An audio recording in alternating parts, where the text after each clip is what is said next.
Can I introduce you all to my sister-in-law, Fiona Watts? Thank you so much for the invite. I've been actually a bit worried having my sister-in-law here.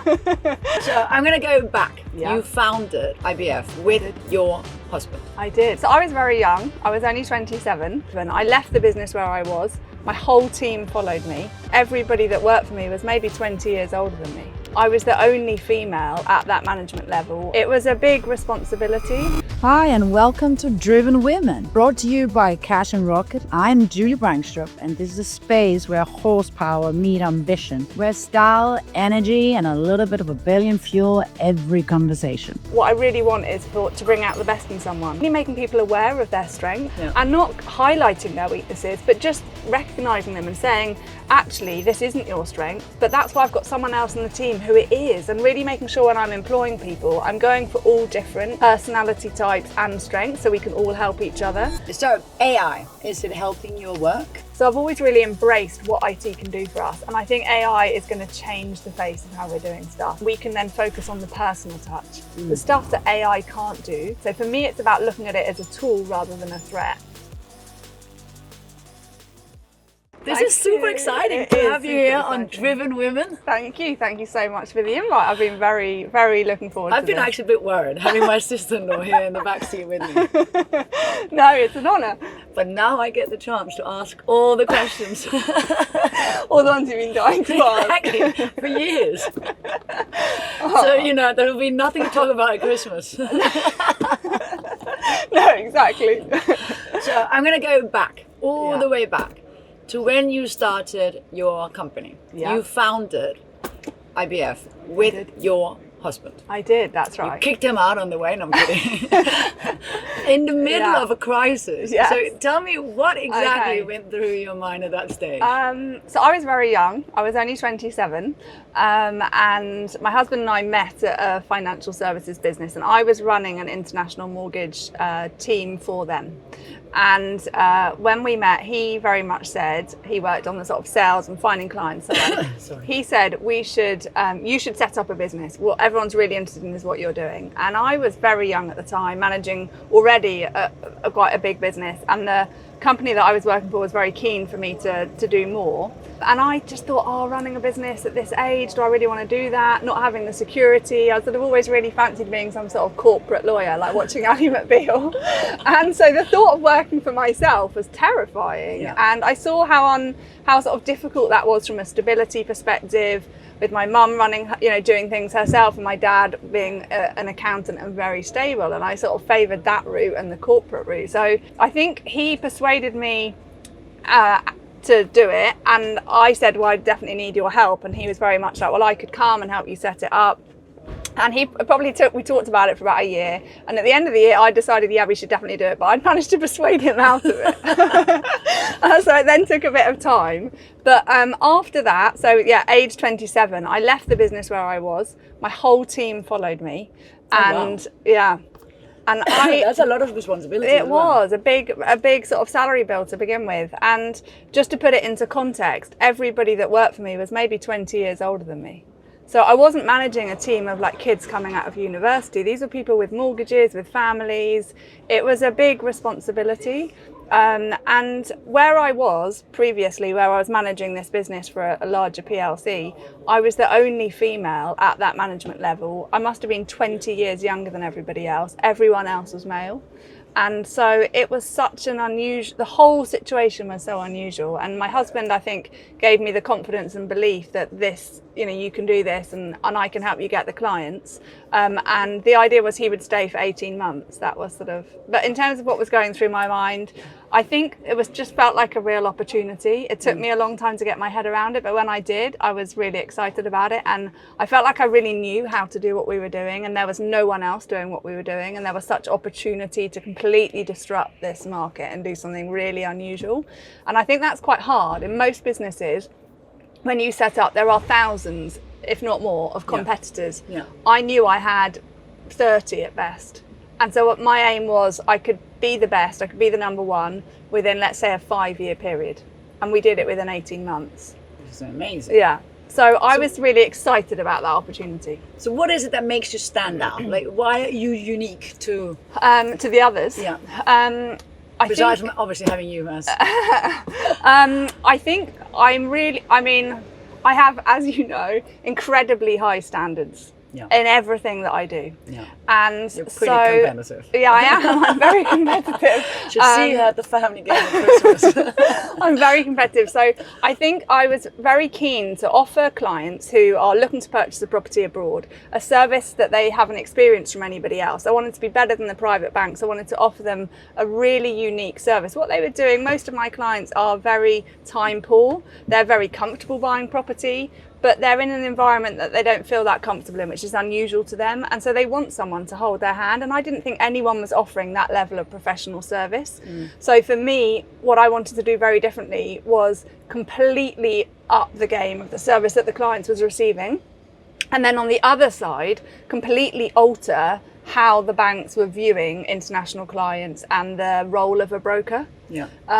And I wanted to do things so differently from the competitors. I didn't even try and copy them. I've never employed anyone from a competitor. I've always trained everybody up from scratch because I don't want someone that's come with a certain way of doing things. I want it to be your way. My way.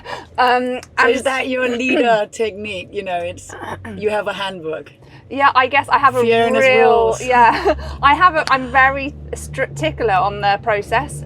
We have a great IT system which I created and set up. Again, I had the benefit in a way of doing all of this under somebody else's payroll. So when I went to set it up myself, I'd already done all this for somebody else. So it didn't feel as scary. I wasn't doing anything new other than finding a premises. Yeah. Other than that, I'd done it all before. I'd recruited loads of people. I'd got rid of an awful lot of people.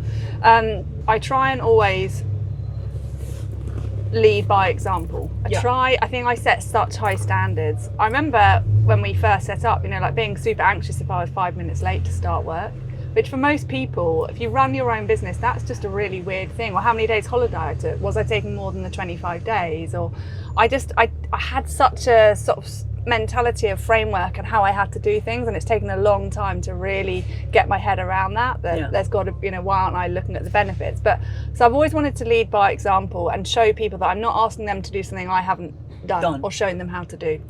And I try really hard to be empathetic. So I have incredibly high standards, but I'm not expecting everyone to meet them. I want to show them how to do that, and I feel that, and we'll come on to the sort of people that I sort of employ, but what I really want is to bring out the best in someone. I want to show them how they can do it. And for me, doing that is being constructive and really making people aware of their strengths. I don't think lots of people are. And not highlighting their weaknesses, but just recognizing them and saying, actually, this isn't your strength, but that's why I've got someone else in the team who it is. And really making sure when I'm employing people, I'm going for all different personality types and strengths so we can all help each other. So I'm not trying to replicate one personality type, and I'm certainly not trying to replicate myself. I want people with really different skills to me.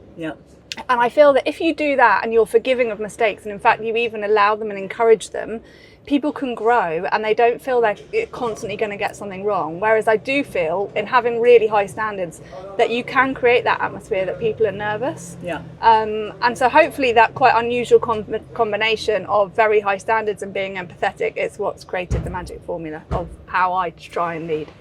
And when you're interviewing, what are you looking for?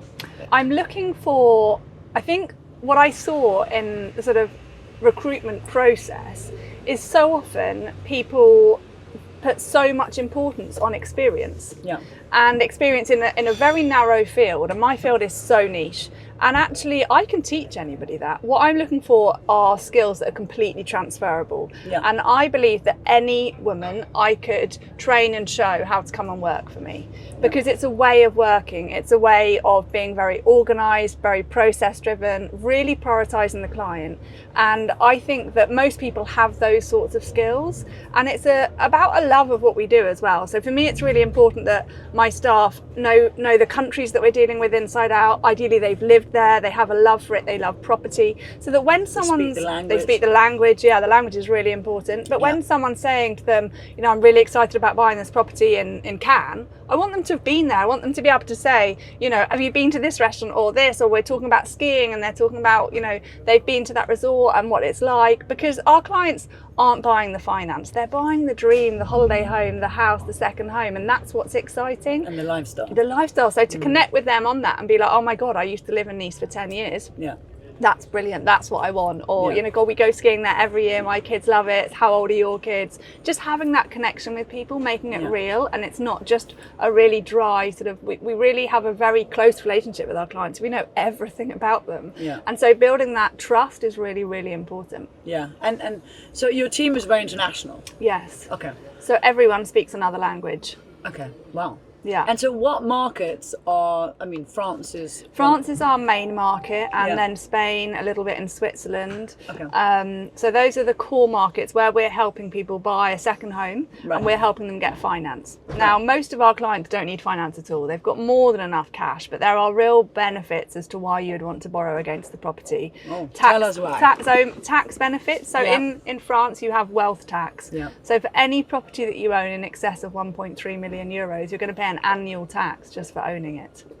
It's like Denmark. It's Yeah, horrible. so actually by putting debt against the property, the tax is based on the net value of the asset. By putting a mortgage against the property or finance against the property, you're reducing that to zero.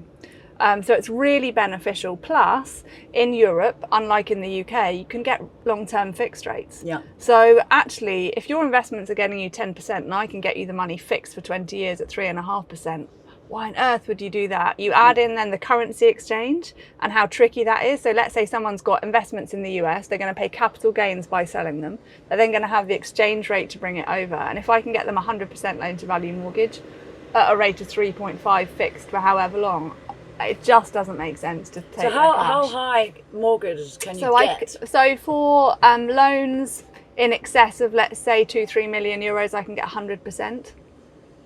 Yeah. Mamma mia. Yeah. Wow. For loans less than that, it's going to be closer to, depending on the circumstances, probably closer to 70 to 85% loan to value. Wow. So it's really good. Yeah. And now with Brexit, Yeah. which has been a bit of a disaster for our lovely country, Yeah. that's been in your favour. Yes and no. From a regulatory perspective, no, because we've had to open a company in France as well as in the UK. We have to be qualified in France. Yeah.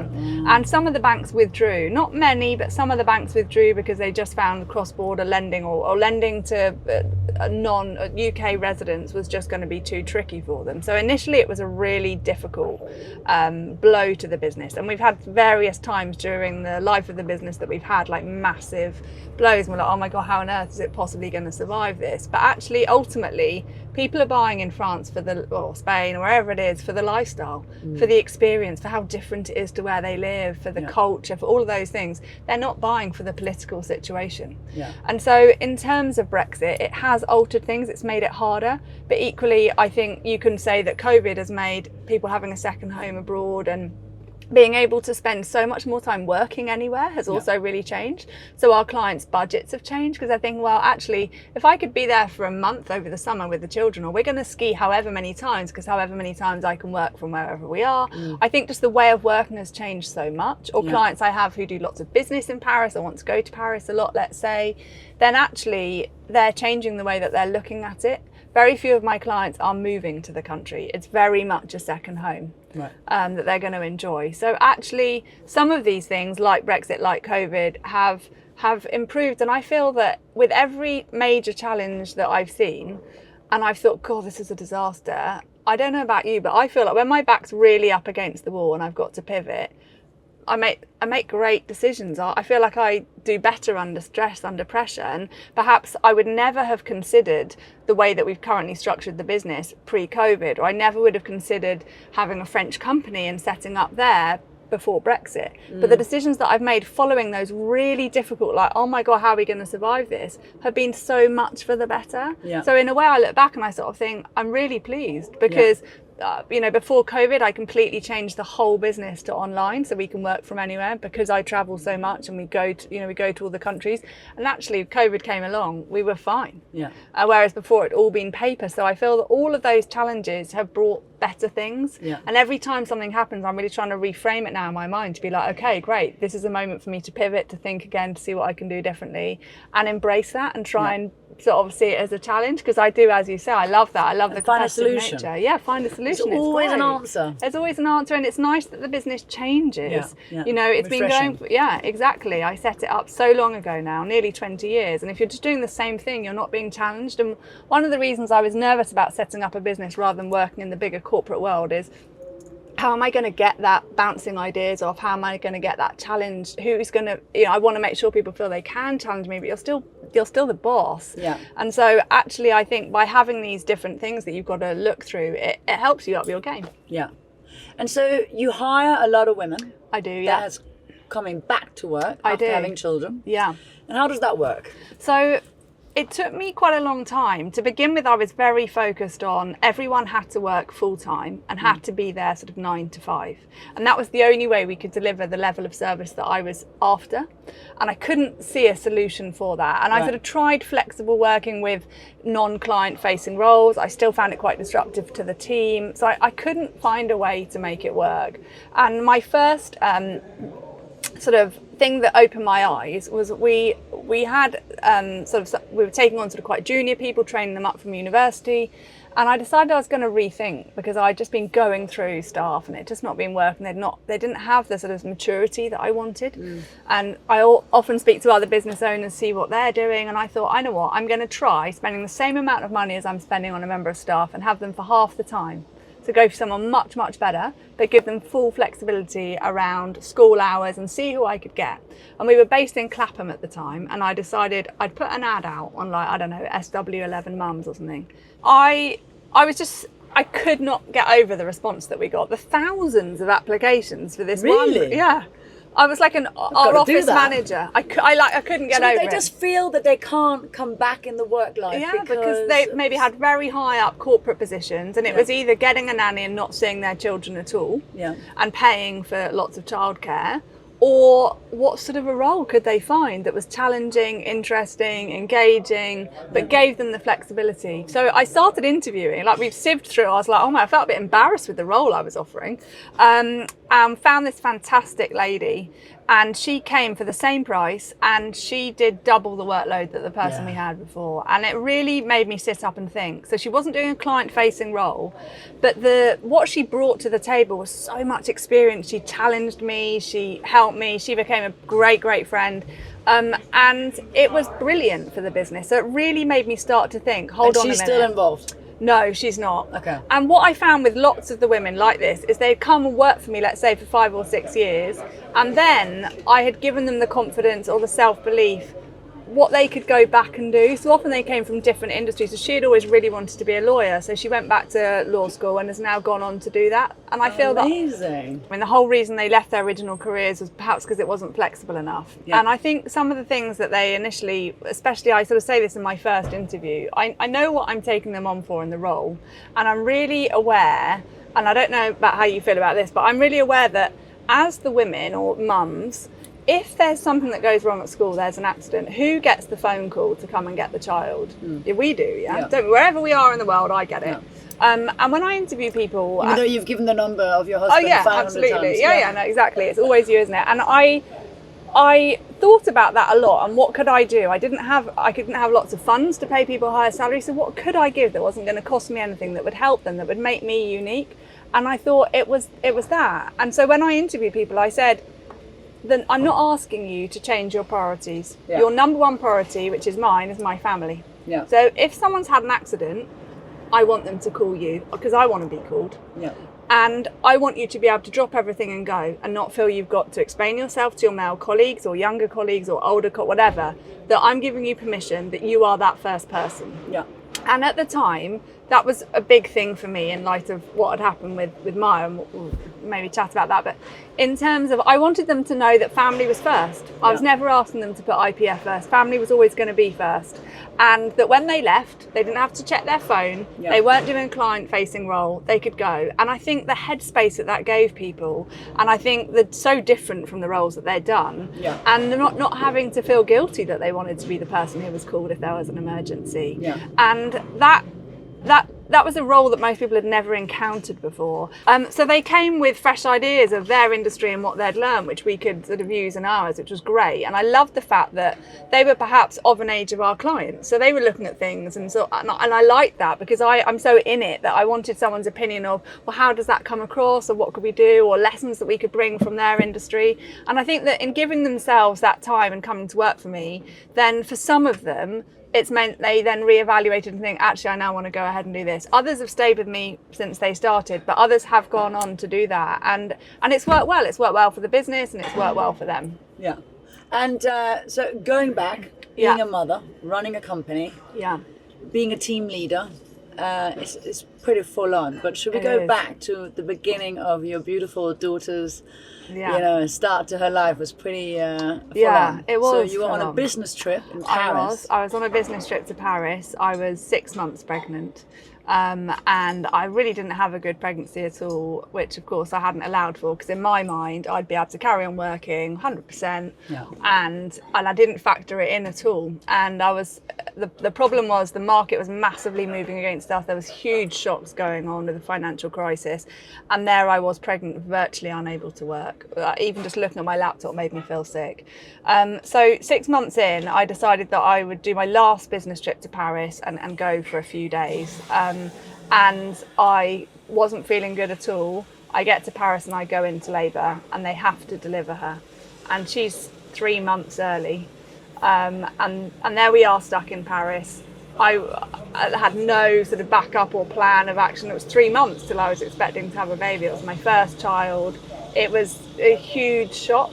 It was so hard. I remember months and months of being in intensive care, rushing back from the hospital to pay salaries, rushing back from the hospital to do reviews with people to see how they were getting on. I very much managed the staff, and my husband was still involved at that point, and he very much managed getting the clients in, and I managed everything else. So the team, we had a big team at that point. I didn't micromanage at all, but I had quite a lot of young staff. It was much before I sort of went on to changing the business model and having many more mums. Had very young staff. Lots of them needed lots of support, and I was juggling being in intensive care with a child who was extremely, she was 2 pounds when she was born. Wow, £2. That's like the size of your hand.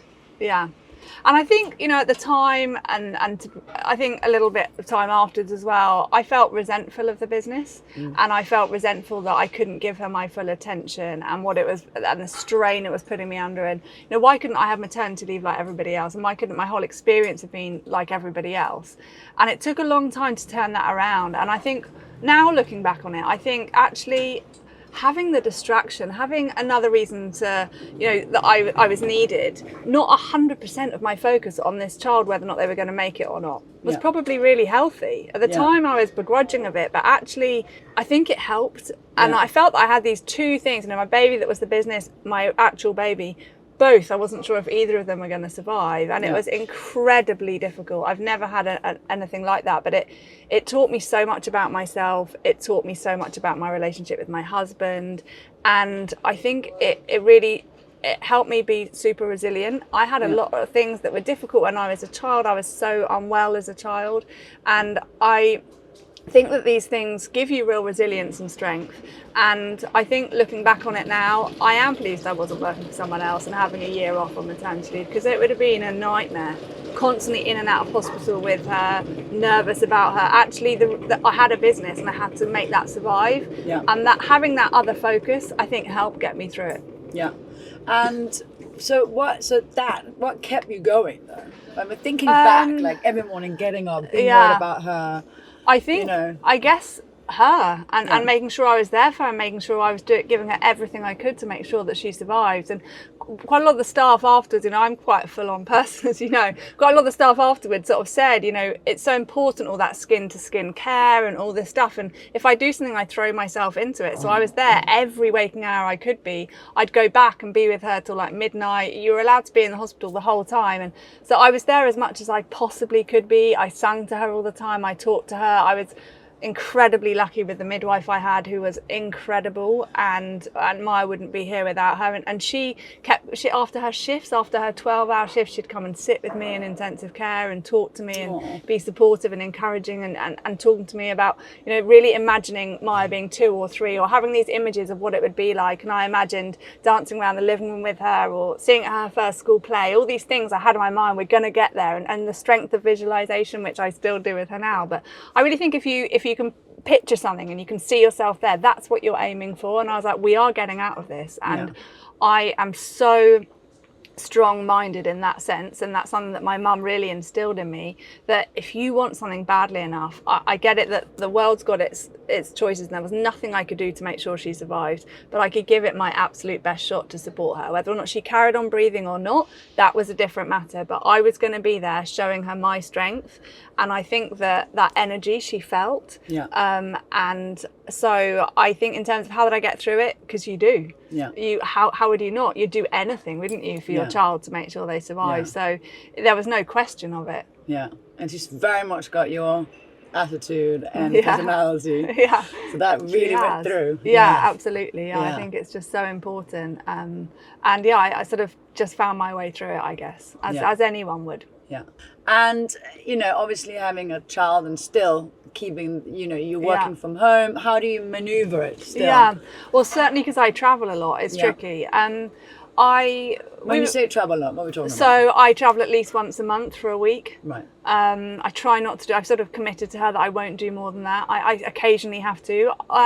So firstly, you know, we were talking earlier about, you know, missing a match or something like that and how important it is. I try never to miss like sports day or those big events. And I try to perhaps take the afternoon off before she starts school at the beginning of the holiday, at the end of the holidays, those sorts of events. But I'm not there on a Wednesday for a match, or those are other things I just can't commit to. And she often says to me, but Mum, you know, other people are there, and I want her to know what I'm doing and to be proud of it, and how important it is for me and what I'm doing, and to show her that and show her what women are like in the working world and what you can do and how amazing it is actually, and how lucky I am that I do run a business and I've got that flexibility. And what I've started doing in this last 12 months is taking her with me. So I took her to Paris for the first time. While I was working, I took her with me so she could see and really experience it. And I've taken her with me skiing quite a lot because I go to the Alps a lot. And again, so she knows where I'm going and what I'm doing and who I'm meeting and what I'm helping people with. And I always make it clear that she is my number one priority.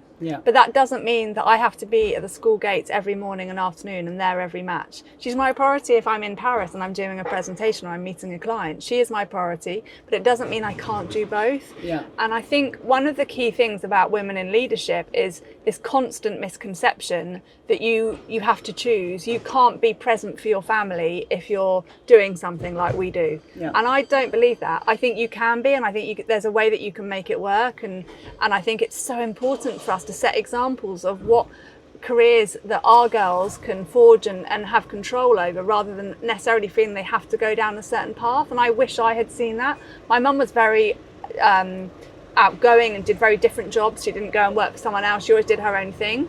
But I still, aside from her, had no real other example of what that was like. I had no other women to look up to that had managed to not, you know, do like my ideal sort of job at that when I was that young, of like Ally McBeal. It was a very corporate world, and anything else was just not ambitious enough for me. Like I didn't want to sit at home, and I don't want to take away from any of those sorts of jobs, but it was never going to be like a lifestyle business that I did around school hours. Like it was always going to be much more than that. So I want to show her that there are so many different ways, and actually the huge benefits of running your own business is that you are in control. Yes, you have responsibility, but I really try and prioritise. I never miss the school play or things like that, which other people have to do if they're working. I'm in control.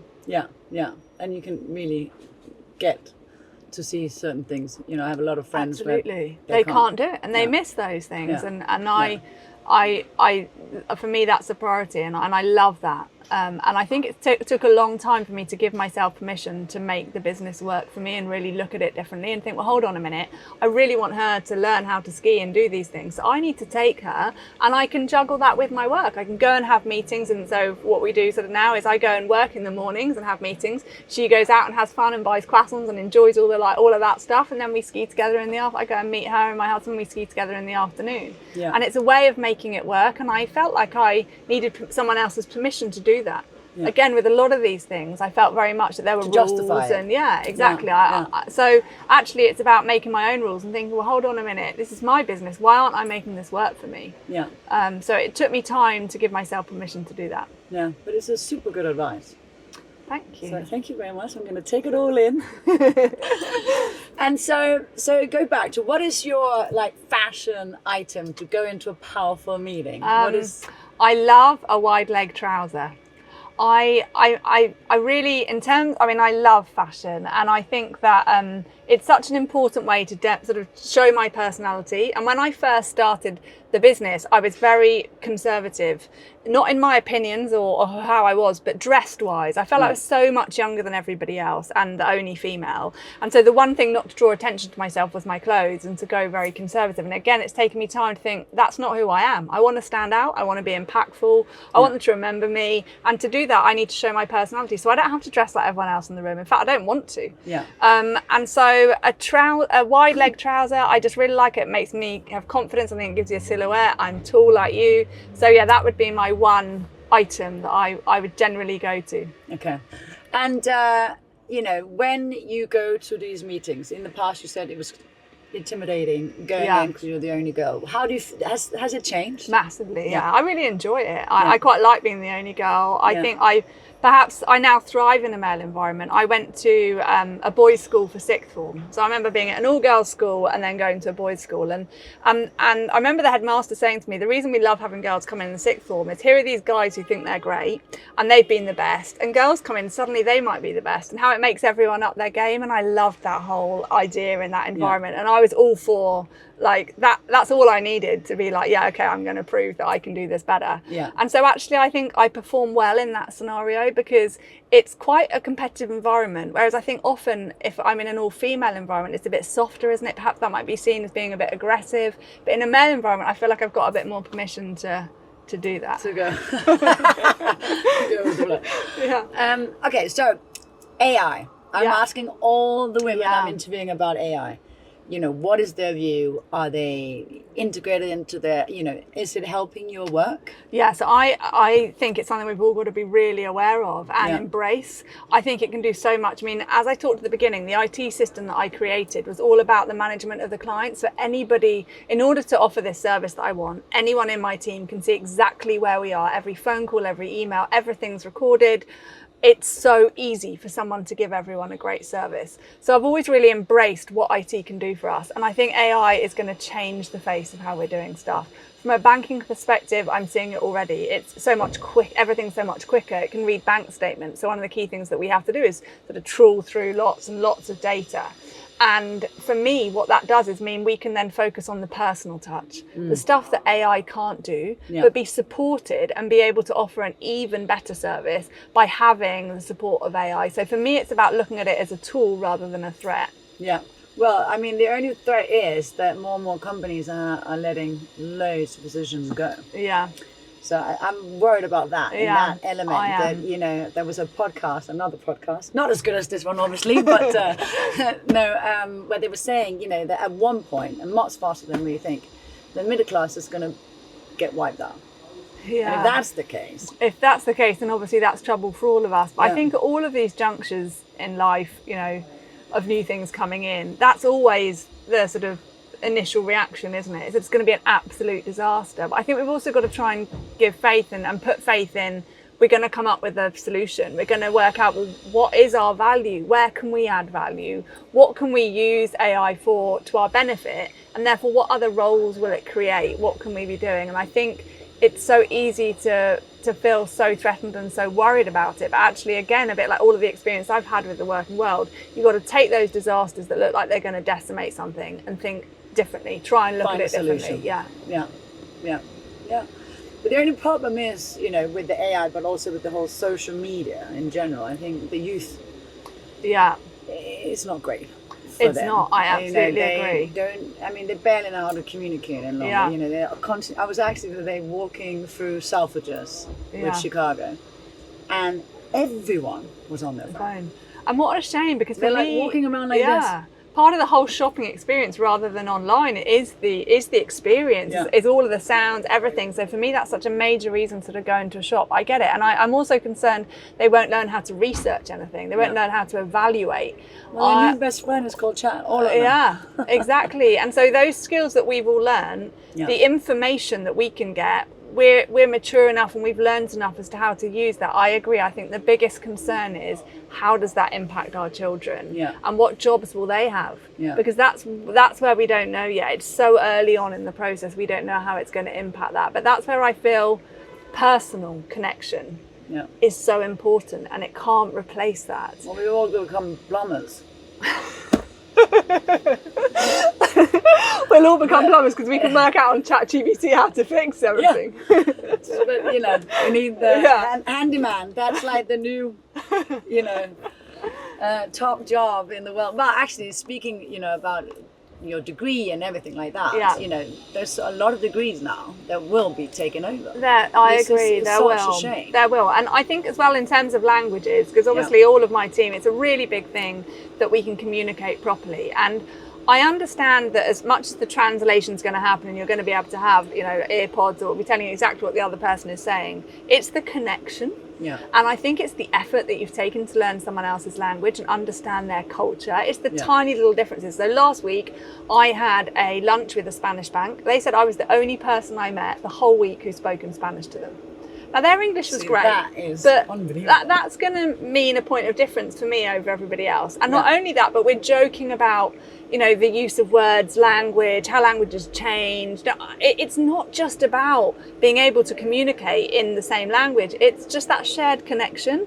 And I've lived in Madrid. I completely get their world and what they're part of. So it's not just speaking the language. It's about connecting on a greater level. And I feel that where face-to-face meetings, because I could do all my meetings over Zoom or Teams, and I travel to go and meet people for that personal connection. And I feel that those relationships that I build by having that is so much stronger. It's the fun moments that you share with someone, isn't it? That's what makes you remember them. That's what makes you go the extra mile for them, because they're a real person. And I think people still want that. They want the service. They want the connection. They want the experience. You know, all of that. Same. So do I. They want things that are easy and quick. I get it. But they also crave that sense of being made to feel special and that connection. Yeah, absolutely. Yeah, and we should keep pushing that. Yeah. So you did the rally, one of the first ones. I did, yeah. I remember you told me a story about driving a car where the roof. Tell us what happened. Okay, so we were driving along. I think it was from Geneva to Milan, and we were having a great time, like, you know, with our map or whatever it was. We weren't allowed the phones, and it suddenly the heavens opened. It started pouring with rain, and could we find the button that was going to stop it? No. We were laughing so much we had to like pull over. We had to come off the motorway. By the time we'd managed to shut the button, the whole car was absolutely soaking wet. The whole experience was great. It was like nothing else I'd done before. I really loved being around a group of other women with the same mentality, because one of the things you and I often talk about is, you know, I might go to the school gates and I might be one of the only people there that are working, and I can find that quite isolating, and I'm sure they can find it difficult as well. And that's where I feel there's so many women that I would be able to help, and I'd love there to be other businesses like mine that would really encourage those people, that you don't have to work full time. But sort of going back to the rally, it's being in a group of people, of like-minded people that are all doing the same things, and how much energy that gives us all. And again, having fun. Like that, you know, that story, I really remember it well. You create incredible bonds, and I love traveling. And so seeing something a little bit slower rather than constantly being on a plane and really being immersed in sort of everything that's going around you and doing some incredible things when we get to those places. It was a brilliant experience. I'm glad. So you're going to have to join us in Charleston. I would love to. In April. Yeah, I'd absolutely love to. A US tour. We're back. Amazing. Yeah, so basically it's from the 23rd to the 27th of April, after Easter, after all the religious holidays, and we're going to hit the whole of down Florida, basically. Wow, I'd love to. Yeah, I'd love to. So that would be great. But I will thank you so much for coming and pleasure. joining me here in this incredible taxi at the Peninsula London. We are with Driven Women. Thank you so much. It's been a real honour. Thank you. Thank you.